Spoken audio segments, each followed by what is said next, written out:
In this video, I'm going to show you how to attach files in the new Microsoft Outlook. Attaching files is essential when sending documents, images, or other important content in your emails, and it's really easy once you know the steps. First, open Microsoft Outlook and start a new email by clicking on the New Message button. Once your email window is open, look for the Attach button at the top of the message. It's usually represented by a paperclip icon. Click on Attach and you'll see a few options. You can attach files from your computer, OneDrive, or other cloud services linked to your Outlook account. To attach a file from your computer, select Browse this computer.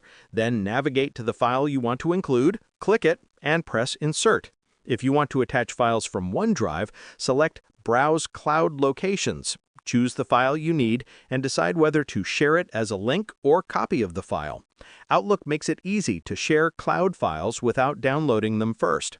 Once your file is attached, it will appear below the subject line in your email. You can attach multiple files by repeating these steps. If you change your mind about a file, simply click the X next to the attachment to remove it. And that's it. With these simple steps, you can quickly attach files in the new Outlook and make your emails more informative and professional. Thanks for watching. Don't forget to like this video and subscribe for more Outlook tips and tricks.